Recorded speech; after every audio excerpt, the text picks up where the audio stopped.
Alrighty, in this video I'm going to start off just talking about something I forgot in last video. It's, as you see right here, inside of our series and parallel invocations, we're passing in functions. They don't necessarily need to be named functions. We can do anonymous functions as well. I can say, for example, callback goes into console log at the end, and then invoke callback. And then if I were to run gulp, you'll see that that anonymous function does get invoked at the end there. You will notice that it is marked as anonymous, obviously, since it's an anonymous function, but if you ever need to combine stuff and you just need a really small little piece of logic in one of these, you can add that callback. Of course, I would recommend for any larger task that you put it into its own named function. But anyway, that's not what I wanted to talk about in this video. In this video, I want to talk about streams. Now, streams are incredibly important in the Node ecosystem. Streams are how Node acquires or represents the majority of its asynchronicity. So streams in Node are pretty much the same concept as streams in any other language, be it C# or C++ or whatever. The idea of a stream is that you have a read stream or a write stream. So a read stream would be like a source of data that is sending you data in chunks, right? So for example, I could open up a file. Now, you wouldn't open up a file and load the entire file up in memory if you're concerned about that file being very large. You would want to instead load up a stream to that file, and have the operating system send you chunks of data of that file and then perform your operations on it as that data comes in, so you don't have to have that entire 10 gigabyte log file that you have lying around for whatever reason loaded up in memory at the same time as everything else, because that might make you run out of memory. So that would be a read stream. A write stream would be the opposite concept. You have this area, this thing that you want to send data to, but you're sending data to it in chunks, not necessarily the whole thing at once. So that's a concept of a stream. And in Gulp, we are literally using streams everywhere. So if you really want to understand how Gulp works and make this not seem like magic anymore, you have to understand streams. Gulp.source creates a stream. Piping is a stream operation, which we'll talk about in this video. Gulp.dest is a write stream. So these are all streams. This invoking this less function returns a stream that is able to transform between a source stream and a destination stream. So I guess let's go ahead and talk about streams. Let's hop out of Gulp for a little bit, and let's talk about native Node streams. So I'm going to, in my directory over here, I'm going to hop into the parent, and I'm going to make dir an O2 streams folder, which probably comes as no surprise to you guys. I'm not going to bother with a package.json in this case, and I'm just going to open up code. So now I have an empty folder that I can start playing with.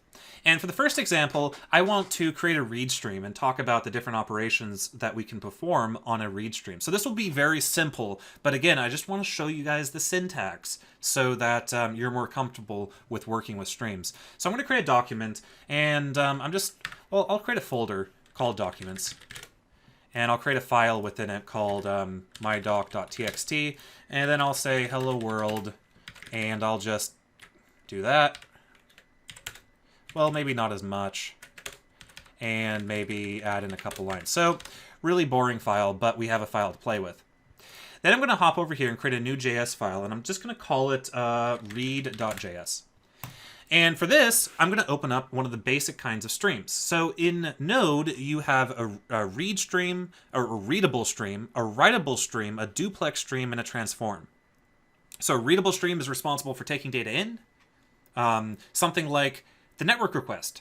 Remember those servers that we made in the near the beginning of the course? I'll just pop it over here to refresh your guys' memory. So we have the http.create server, and it takes in this rec and res. This request is a readable stream. The result is a writable stream, and we can kind of see that, like for example, when we do our post. Look at this. We actually invoke rec on data and then rec on end. These are stream methods that are available on, or stream events that are available on all readable streams. And we also have writable streams. Like for example, when we do our write index, we do res.end. Res is a writable stream. Now you also have duplex streams, which are readable and writable for bidirectional communication, and you have transforms, and transforms are really cool. They're basically how you write Gulp plugins, how most Gulp plugins are written as transforms. And we're going to take a look at how you can do that. Now, again, I'm not going to cover everything about streams. It's a very big topic. There's a lot of documentation on it. If you are curious about the inner workings or how to do more complex things beyond the scope of what you need to understand Gulp about, you can always hop on over to Node.js.org and look at the stream file. So there is a lot of stuff here. But a lot of good stuff if you're interested in more advanced use cases for this functionality. But let's go ahead and close that out, and let's open up a read stream. So this is going to be a little bit anticlimactic because it's going to be very simple. So I'm going to say var fs. Remember, fs is the file system module. Then I'm going to say var reader equals fs. Then I'm going to say create read stream, passing in my documents / mydoc.txt. Now we have a stream. Now what's cool about the stream is that it's actually not going to really do anything until we start adding events to it. So let's go ahead and do that. I'm going to say reader on. Now .on is a way to attach an event handler in most Node APIs. And I'm going to say on data, followed by a awesome little anonymous function here. And I'm going to say console log data. Or how about data : data. Okay, to get code to shut up, I'm going to go ahead and create my jsconfig.json file and really quickly get this in here. And now it should shut up a little bit. Okay, so we have our reader on data. Once we attach the data event handler, we're going to start getting data from the read stream. Don't worry about the stream starting to read the file before your code gets a chance to attach the stream, because it's going to invoke the data. Once we attach the first data event handler onto it, is when the data is going to start being streamed. Now, if we run this, so node read, we see a bunch of data. Notice that it loaded it in this huge chunk. Now, I believe the default chunk is something like 64 kilobytes or something. Can't remember exactly, and I think it really depends on a couple factors. But at the end of the day, we were able to get data.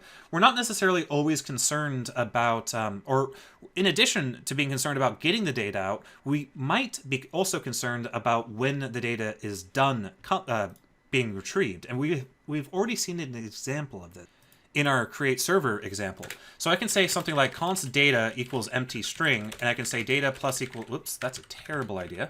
Const file contents. Glad I caught that before I embarrassed myself further. Whoops. Well, there we go. I guess I can't win today. Make sure you do let file contents. And this reader should be a const. I'm sure you guys already noticed that I missed doing that as well.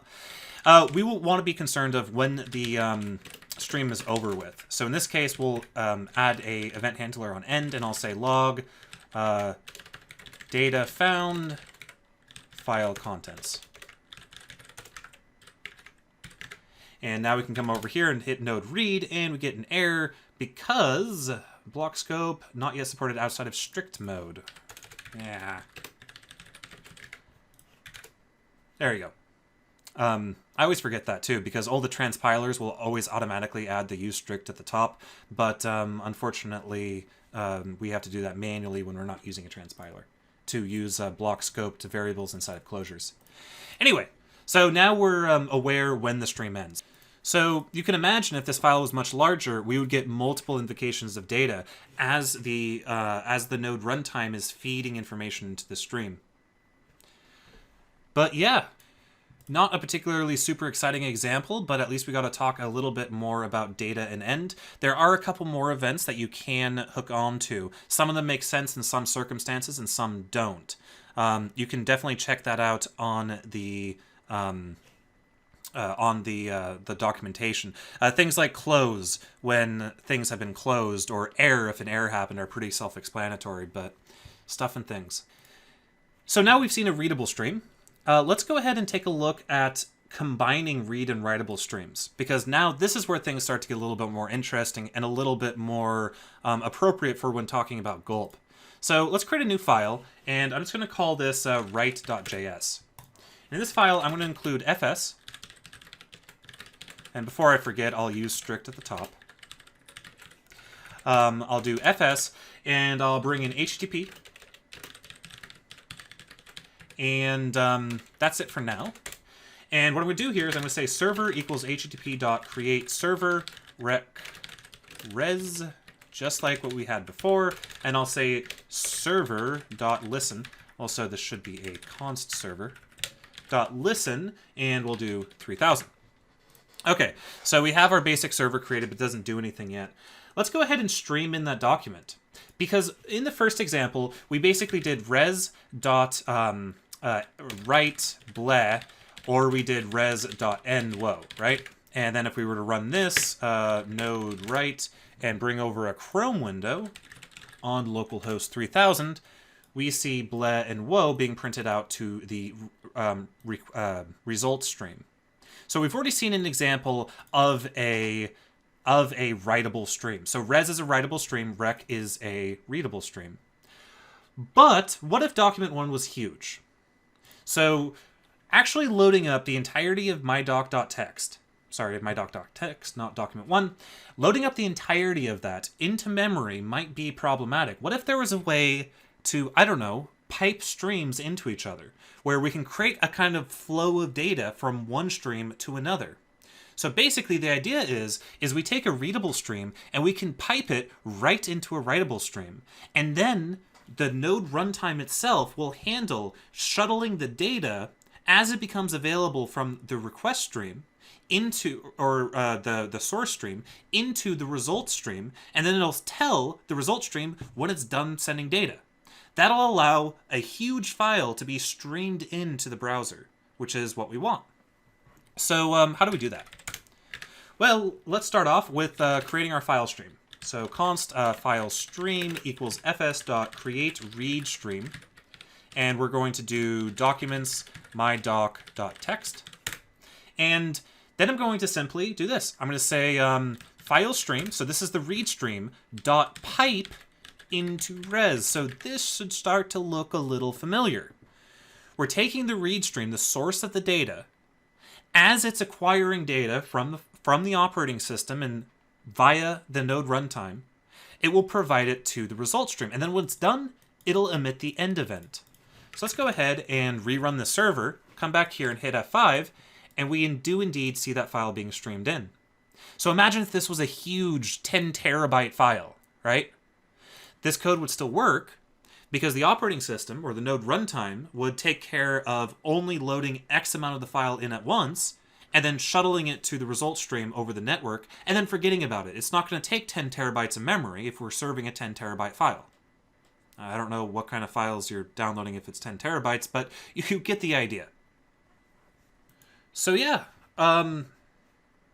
pretty straightforward. This is just the basic piping of streams. So you got your reader and then you pipe it into the writer. But you might also want to pipe it into a transform. What if we want to actually modify the data as it's being shuttled from our operating system to our network, and we wanted to change it as it was going along? In this case, we're going to use the transform. Now, I'm not going to talk a whole lot about how the transform works internally or any of that fun stuff. If you are curious, there's a lot of great documentation, but I will, at the very least, show you guys an example of how we can write a transform. So I'm going to import a new module, and it's going to be called transform, and I'm simply going to require stream and then dot transform. So I'm requiring the stream module, but I'm only bringing in I'm bringing in everything when this code executes, but then I'm grabbing the transform export out of this package. Now let's write a transform. There are many ways to write a transform. I'm going to show you guys the easiest way. So I'm going to say const basic transform equals new transform. And then I'm going to go ahead and pass in an object into this. So this is a convenience syntax for defining transforms. If you really want to get into it and start looking at the underscore transform method and all that fun stuff, then you're more than welcome to. Now, I want to point out that the way that we're going to define this is like this. We're going to say transform, this property transform is a function of chunk, encoding, and next. Now, it's important that we do not use arrow functions here. If we use arrow functions here, you will have a bad time. We have to use the normal anonymous function syntax when defining this. It's because of a scoping issue, because the arrow function syntax brings in the scope of wherever we're executing from, and that conflicts with what we're about to do. All right, so what are these parameters? Well, chunk is the current data that we have that got sent to us by the file system or the network or whatever. Encoding is what that data is encoded with. And then next is a callback to indicate when we're done doing our transform. So I could do something like this. I could say this dot push bleh, and then say next, right? And then I now have a transform that basically replaces all of the readable stream with bleh. So let's see how this works. How do we use a transform? Well, not surprisingly, we pipe it. Now, where do we pipe it? We don't want to pipe it here because we've already piped it into the write stream. So stuff is already being sent to the write stream. Transforming it's not going to do anything. So we need to pipe it after or before we send it to the output. So I'm going to say pipe basic transform. Now I'm going to go ahead and rerun our server and check this out. We have successfully transformed the stream into a single word. Not very useful. Generally speaking, a transform will operate on the data coming in. An interesting thing, think for a second, why do we only see one bleh? So think of that for a second. The answer to that is that we only loaded one chunk. The entire chunk got loaded into memory before we started our transform. So because it's such a small file. Presumably, if I took this file and made it really big, just obnoxiously big, and crashing code. So if I made this really obnoxiously big and came back here and refreshed, we get an error. Because I might have made it too big. I don't want to go over the limitations, that sort of thing. Instead, I'm just going to go ahead and just chop this file in half. Maybe 85,000 lines will be good enough for it. Come back here and hit refresh, and now we have a bunch of blehs, right? Because we got so many additional chunks because it was too big to load at once. All right, let's go ahead and make this a little bit more interesting. I'm going to come back here. Instead of saying, whoops, wrong one. If I come back to write, let's go ahead and make our transform do something interesting based off the chunk data. So what I'm going to do is I'm going to say const text equals chunk dot toString. So this will actually, chunk is going to come in kind of as binary data, and we want to go ahead and encode it into a string. And then I'm going to say push text replace, and then I'm going to replace capital H globally with J. So I'm actually legitimately this time transforming the stream. So go ahead and run the server, come back here and refresh. Check that out. Jello world. Another cool thing to know is that you actually could see it. If you looked at the spinny thing, you could have actually seen it stream in. So if I come here to network, oh, even Chrome's having a hard time with this file. I need a new computer. Anyway, so now that I got Chrome unstuck, if I reload, we can actually watch it stream in. Well, we're getting that error again. We can watch it stream in, which is the important bit. But yeah, that is a basic transform. A little anticlimactic there with the limitations right now of the file size, but the point still stands. We can pipe from a read stream into a transform and then pipe that to an output stream. And you know what? That looks really, really similar to what we're doing right here. So the thing about Gulp, though, is it doesn't use just raw text streams. It uses something called vinyl FS. In the next video, we're going to talk about how Gulp actually goes about wrapping our file contents with the vinyl FS system. And I guess we'll see you then.